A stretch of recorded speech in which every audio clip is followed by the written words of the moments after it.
ถือของไผของมันเพิ่นมักผู้นี้เพิ่นก็ช่วยผู้นี้นะคือการช่วยเหลือนี่บ่แม่นว่าทางเฮาผู้เป็นสายบุญนี่จำแนกให้เพิ่นเนี่ยบ่แม่นเพิ่นเป็นจุดประสงค์ของเพิ่นเองเนาะซอยแต่ละเคสมาคือสาวบุญช่วยมาตั้งแต่เริ่มต้นนี่ก็มันมาถือสตาของไผของมัน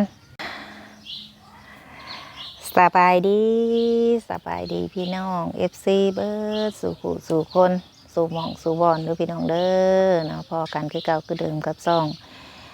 แม่บุญมาบ้านเฮาเนาะบ่มีคลิปลงเนาะมื้อนี้ก็มาพอกันกับซ่องแม่บุญมามื้อนี้มีข่าวดีสิมาบอกได้พี่น้องก่อนสิฮอดปีใหม่เนาะสิเอาข่าวดีๆมาแจ้งให้ทาง FC เฮาได้ฮู้ได้ทราบน้ำกันว่าข่าวดีอีหยังข่าวดีมื้อนี้ก็เกี่ยวกับน้องเบยนั่นแหละก่อนสิฮอดปีใหม่เนาะก็เลยอยากมาแจ้งข่าวดีอีกบ่โดนมื้อนี้วันที่9 10 11 12 13วันที่13เมษายนนี่ก็เป็นวันสงกรานต์แล้วพี่น้องแต่ว่าบ้านของสาวบุญนี่บ่ฮู้ว่าเพิ่นเคยประมาณ14-15เนาะแต่เก่าหรือว่าบางเทื่อก็พร้อมกันแต่วันที่13 14 15นี่ก็เป็นมื้อสงกรานต์แล้วเริ่มวันที่13เนาะขอให้เรื่องบ่ดีก็ให้ไปกับปีเก่าก็มีแต่ให้เรื่องดีๆเข้ามาในช่วงปีใหม่นี่เนาะขอให้ทุกคนสุขภาพร่างกายแข็งแรงเบิดสุขคน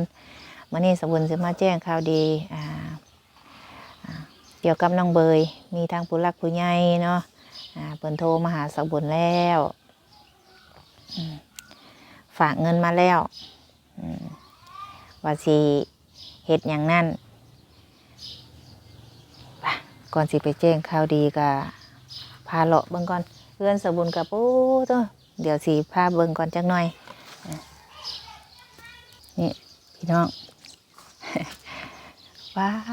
เนี่ยหากเป็นมะลายบันไดอันนี้มะม่วงเขียวเสวยมะม่วงมันนั่นแหละนี่เด้เป็นบอรกดอกเด้งาจนอยากหักเนี่ยกำลังใหญ่เนี่ยสปูนปลูกอันนี้นี่ประมาณ8 ปี9 ปี8 ปีต้นมะม่วงต้นนี่เป็นหมากเลยแต่ว่ามันเริ่มเป็นหมากตั้งแต่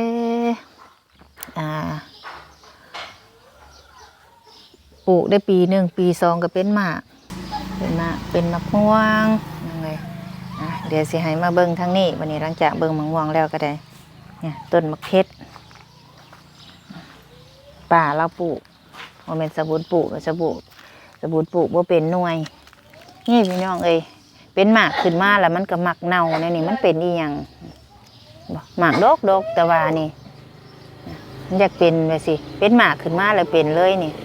ใครมีทางแก้ยังกะบอกเนี่ยเด้อพี่น้องเอ้ยนี่เห็นปะมะเพชรแล้วปลูกเป็นดกอยู่ต้นเตี้ยนี่แต่หากเวลาเป็นหมากขึ้นมาเลยนี่มันอยากเน่าดำสิกระโบเน่าดำกระแข็งเขาอยู่แต่ว่ามันเป็นดำเนี่ยต้นนี้ก็กำลังสิเป็นหมากป่าละปลูกต้นนี้ก็กำลังใส่ดอกปลูกพอได้กินน้ำเพื่อนน้ำซ่านนี่แหละพี่น้องบ่ได้ได้ขายดอกใครก็ซื้อเขาเจ้าเดินบ่กว้างต้นเตี้ยๆได้ละปลูกนะบ่ได้เป็นต้นใหญ่ต้นน้อยๆเดี๋ยวนี้ก็ได้ซ้ำนี้แหละเดินห้างบ่กว้างเด้หันมาทางนี้ก็เป็นต้นมะม่วงไข่ต้นมะม่วงไข่ตอนเป็นดอกนี่ดอกต้นมะม่วงไข่นี่ก็ได้อันนี้ก็เป็นแห่ที่เรือใส่บนนี่แหละพี่น้องแห่บ่แม่นว่าเรือหรอกเขาสั่งมาเนี่ยเทอันนี้เทบนจอดรถเนี่ยบนจอดรถของสบุญกะหาก็ได้แต่เสาก็เทพื้นไว้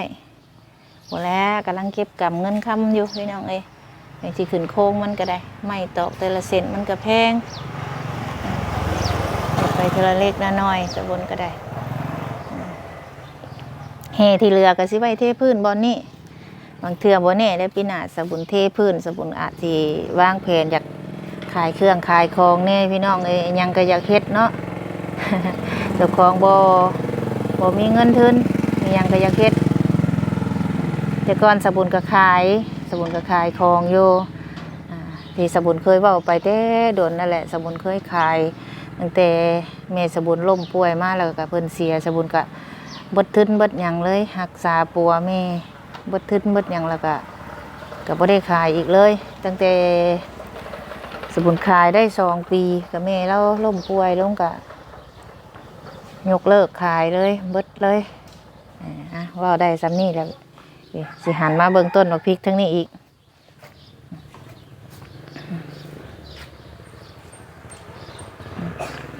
ต้นมะเขืองามป้าเจ้าพี่น่ะกำลังจีขึ้นนี่นะเอ้ยเรือนซานของสบุญกับประมาณนี่แหละดินบ่อนนี่กับแต่ก้อนนี่โอ้ยบ่ได้เป็นตะเบิงเนี่ยน่ะเฮือนสบุญนี่เป็นหนองสะเป็นหนองสะตอนนะพอดีทางเมนูคำสอนเพิ่นมาถมให้ดินบ่อนนี่สบุญเอามาถมพอดีซาวรถอย่างสูงน้ำจากบ่อเขาเฮือนแต่ก้อนนี่เข้าวันนี้ยังมองนี่พี่น้องเลยมองนี่ก็พูดแหละคันว่าเฮาได้ถมมองนี่ก็2 รถเฮาก็ต้องได้เอาขึ้นอีกตะกี้คันสิเอาขึ้นอีกวัดหนทางนี่มันสูงกว่าเฮือนบัดนี้หนทางมันสุดแล้วนะทางบ้านเพิ่นก็เฮ็ดสุดแล้วเพิ่นเททางคอนกรีตแล้วก็ถือว่าทางเฮือนสบุญนี่ถ้ามีนั่นก็แม่นว่าถมขึ้นได้นะบอนนี่เนี่ยอันนี้บ่ได้แม่นเทพื้นได้เทไว้บนประตูซื่อๆเพราะว่าประตูน้ำมันท่วมแล้วประตูมันเหี่ยนมันขาดสบุญก็เลยให้เขาเจ้ามาเปลี่ยนให้ตัวนี้นี่ถ้าว่าสบุญได้เงินสบุญก็สีถมขึ้นสีเอาขึ้นประมาณพี่แหละบ่ให้น้ำมันไหลผ่านเขาดิทางเฮือนสบุญทางในก็เป็นตะลุกเลิกสูงแต่ทางนอกเลยซื้อดอกต้นมักเด่นแล้วก็ได้ ต้นมะเพชรแล้วอ่อนซ้อนแต่ป้าแล้วปลูกมะเพชรนี่แล้วคุณนะซ้ำสิคิดพี่น้องเอ้ยอันนี้ก็พักตั้งฉ่เริ่มตายเลยมันอย่างเล่น ละวานพักหอมอีกแล้วป้า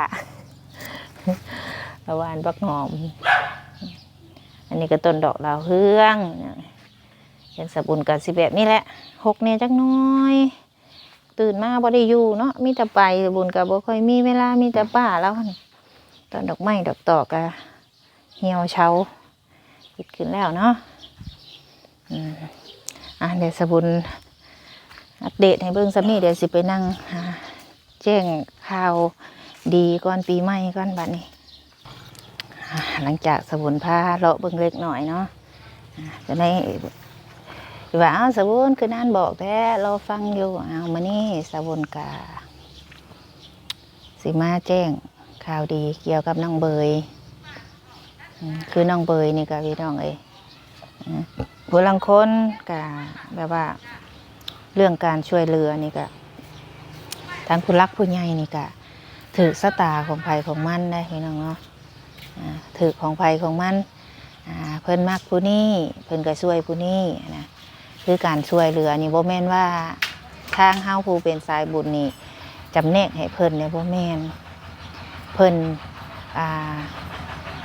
เป็นจุดประสงค์ของเพิ่นเองเนาะซอยแต่ละเคสมาคือสบุญช่วยมาตั้งแต่เริ่มต้นนี่ก็มันเป็นจุดประสงค์ของผู้รักผู้ใหญ่ว่าขอยอยากช่วยคนนี้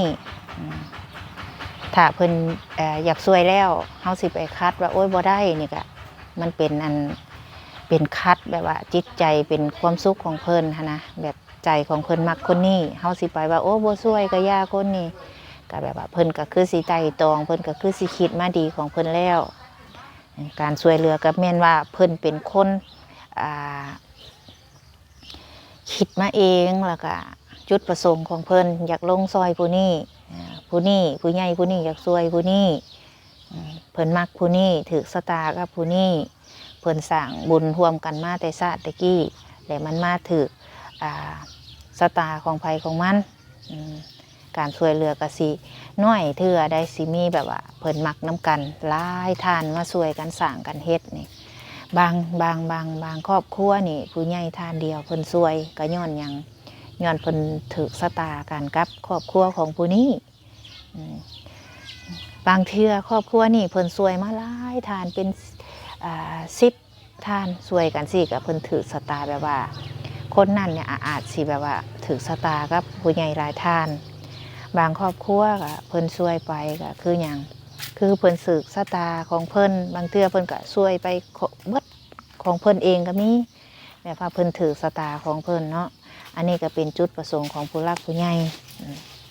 คือน้องอาเบยคือการเป็นอะไรอาจจะเป็นจุดประสงค์ของผู้หลักผู้ใหญ่เพิ่นอยากช่วยที่เพิ่นได้เห็นน้อง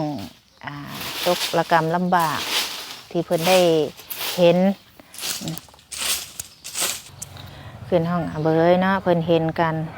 ตกระกรรมลำบากที่ว่าเห็นนอนต้นไม้ต้นตอกพี่น้องมันก็เป็นแบบว่าคนมันบ่มีบ่อนพักพิงเนาะ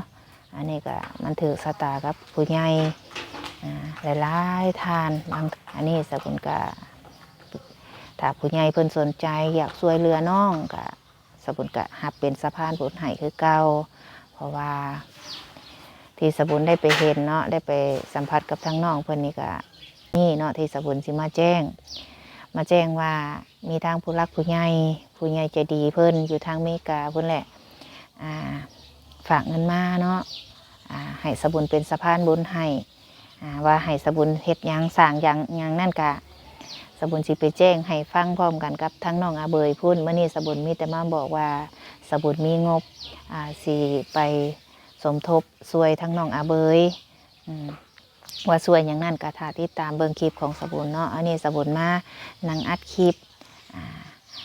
เผื่อว่ามีทั้ง FC ว่าโอ้ทั้งสบุญกับ FC เพิ่นกะให้กำลังใจมาหลายสบุญเอ้ยช่วยน้องอาเบยเด้อสบุญกะช่วยได้พี่น้องกะถ้าว่าสบุญน่ะเป็นสะพานบุญให้ได้สบุญกะขึ้นอยู่กับทางผู้รักผู้ใหญ่คือกันเนาะถ้าว่าบ่มีผู้รักผู้ใหญ่ให้ไปสบุญกะ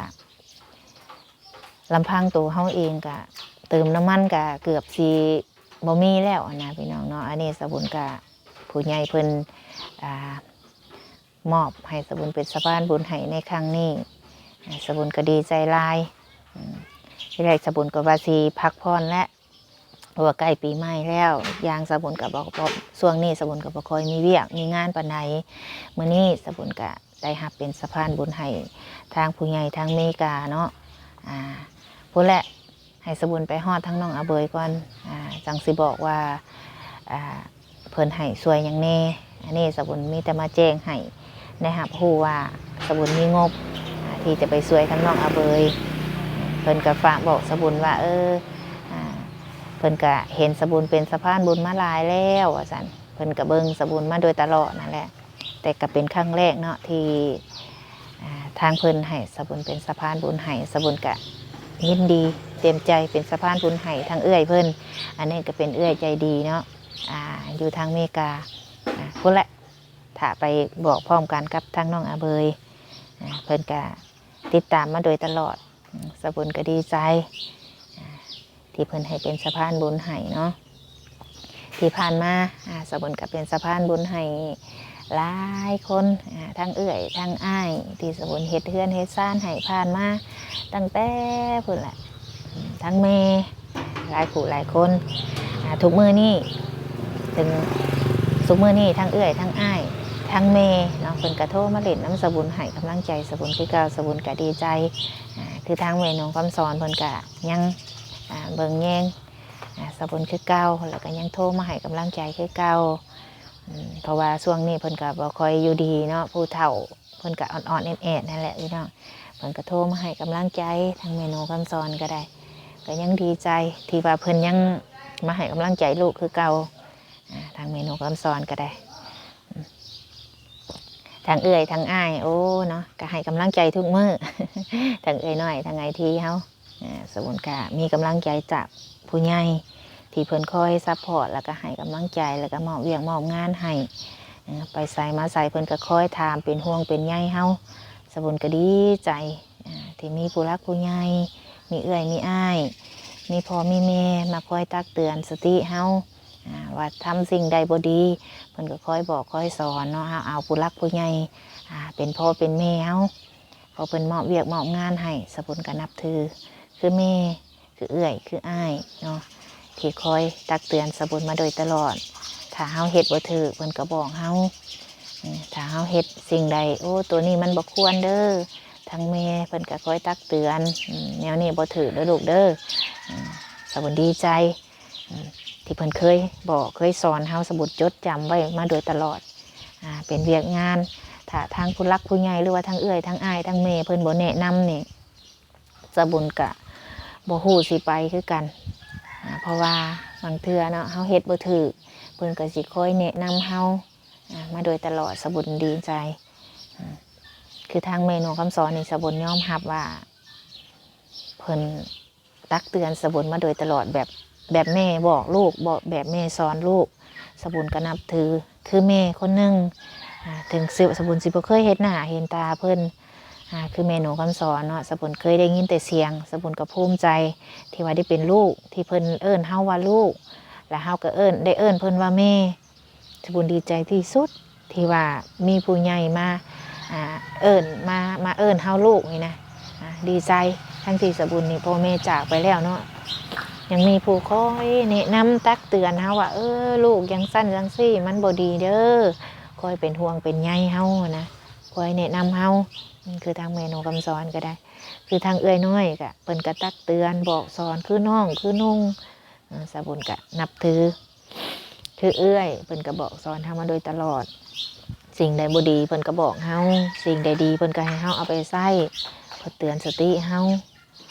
ทางเอื้อยน้อยทางไอทีเนาะสะบุญนะทางผู้รักผู้ใหญ่นี่คือเป็นเอื้อยเป็นอ้าย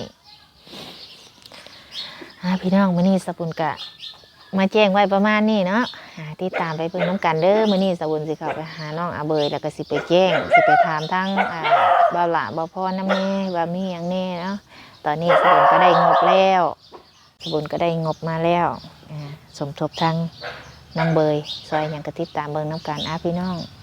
มื้อนี้สะบุญก็มานั่งเว้าซ้ำนี้เนาะติดตามให้กำลังใจสะบุญคือเก่านี่เด้อเนาะอันนี้ซ่องของแม่บุญมาบ้านเฮาว่าสะบุญมีอยู่2ซ่องที่1ก็ซ่องสาวบุญมาบ้านเฮาซ่องที่2ก็แม่บุญมาบ้านเฮาเนาะสะบุญก็เริ่มแบบเฮาก็อายุหลายแล้วนะพี่น้องบางครั้งก็สุขภาพก็บ่ค่อยโอเคปานใดแต่ก็ฝืนอยากไปนี่แหละสู่ไปพี่น้องสู่เพื่อลูกเพื่อเต้าสะบุญก็ได้เฮามีลูกมีเต้าลูกเฮายังบ่ฮู้เฮ็ดฮู้หยังก็ได้แต่พาแม่ไปลูกก็อาจสิเว้าบ่เก่งเนาะลูกก็ได้แต่ก็อย่าเฮาก็ฝึกฝนไปนำจังได้ก็ไปพ้อกันอยู่บ้านน้องอาเบยเด้อสำหรับคลิปนี้สะบุญขอบคุณทางเอื้อยใจดีเพิ่นที่มอบเวียกมอบงานให้สะบุญเนาะเดี๋ยวขอบคุณในหลายเด้อที่ไว้วางใจที่ยังให้สะบุญเป็นสะพานบุญให้ขอบคุณในหลายอยู่ดีมีแห้งสุขภาพเข้มแข็งความเจ็บอย่าได้ความไข่ยาซุมีเนาะโอเคพี่น้องพอกันอยู่บ้านน้องอาเบยพุ่นละเนาะคลิปนี้ไปก่อนสบายดี